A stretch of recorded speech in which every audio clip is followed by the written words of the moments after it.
guys, kali ini kita bertemu lagi dalam konten video kami Fadil Esquarani Channel.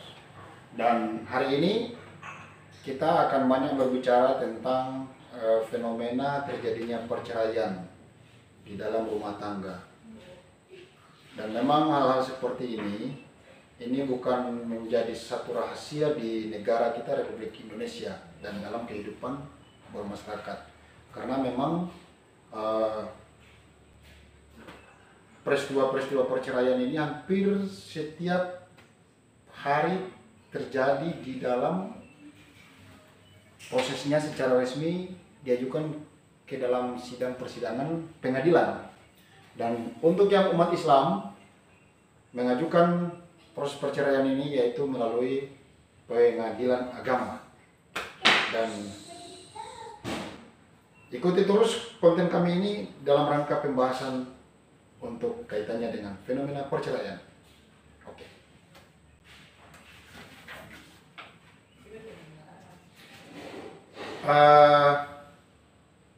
Memang tidak menjadi rahasia bahwa perceraian ini kadangkala disebabkan oleh beberapa faktor, yang salah satunya adalah faktor ekonomi kedua belah pihak, baik istri maupun suami. Kemudian ada juga faktor-faktor lain, yaitu persoalan keterlibatan pihak ketiga di dalam rumah tangga sehingga menyebabkan terjadinya perceraian ya. Dan yang paling menentu adalah yang sering lazim terjadi, yaitu pertengkaran yang memang tidak pernah ada habis-habisnya karena ketidakcocokan. Dan hal ini dipengaruhi sejak awal ketika proses perkawinan itu terjadi, ini karena mungkin perjodohan dan lain sebagainya, tidak saling menyukai, sehingga mengakibatkan rumah tangga yang baru dibangun, baru menikah ya mengalami pasang surut, terjadi pertengkaran hampir tiap hari, sehingga memicu kedua belah pihak pasangan hidup masing-masing mempertahankan egonya sehingga berimplikasi terhadap terjadinya perceraian. Nah, di tahun 2022 terakhir kemarin, itu khususnya di pengadilan agama, itu angka perceraian sangat signifikan tinggi, hampir mencapai 1000 perkara. Nah, itu khususnya di pengadilan agama Ternate, Maluku Utara.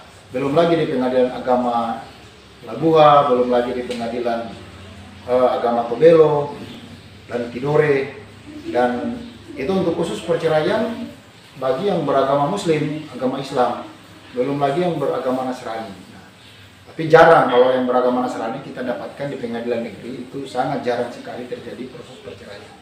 Yang sering banyak bercerai ini rata-rata itu terjadi di kalangan Muslim, kalangan agama Islam. Dan selaku lawyer yang sering bersidang di pengadilan, hampir tiap hari juga kami sering mendapatkan peristiwa-peristiwa seperti ini, dan tidak bisa kita menafikan bahwa hal-hal yang demikian itu terjadi karena ketidakcocokan. Nah, salah satunya yang kami sebutkan dari awal tadi, yaitu persoalan ekonomi dan lain-lain. Dan yang terbaru sering terjadi adalah perbedaan politik pun bisa memicu terjadinya perceraian rumah tangga. Nah, ini yang fenomena terbaru sering terjadi, khususnya di Maluku Utara dan di pengadilan Ternate ya. Tapi mudah-mudahan hal seperti ini tidak terlalu menjadi hal yang sangat signifikan atau penting untuk mempengaruhi terjadinya perceraian. Akan tetapi rata-rata yang menjadi penyebabnya adalah persoalan rumah tangga, kemudian perselingkuhan, gaya hidup. Ini juga mempengaruhi kehidupan rumah tangga dan secara ekonomi, sehingga kebutuhan hiduplah yang kemudian menentukan perpecahan di lingkungan rumah tangga itu sendiri. Baik pemirsa, seperti kita ketahui, isyarat dan salah satu penyebab terjadinya perceraian di dalam undang-undang perkawinan itu hal-hal yang menjadi perceraian, salah satunya adalah persoalan ketidakcocokan tadi. Nah, di dalam Undang-Undang Perkawinan nomor 1 tahun 1974 banyak hal yang disampaikan kaitannya dengan persoalan perkawinan perceraian itu, sehingga sangat tidak sangat tidak tepat kalau seandainya perceraian itu hanya dilakukan lewat pembicaraan. Dia harus melalui sebuah proses mekanisme. Atau hanya sangat tidak tepat kalau perceraian itu hanya sebatas diucapkan. Di dalam Undang-Undang Perkawinan mengatur tentang hal perceraian itu, yaitu melalui lewat proses sidang pengadilan agama.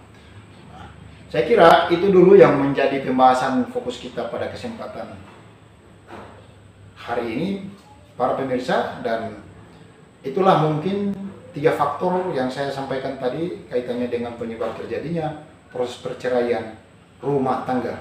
Dan tonton terus videonya untuk konten dan penjelasan-penjelasan kaitannya dengan materi masih yang sama, yaitu fokus kita terkait dengan peristiwa rumah tangga, yaitu di proses perceraian di pengadilan agama. Oke, thank you.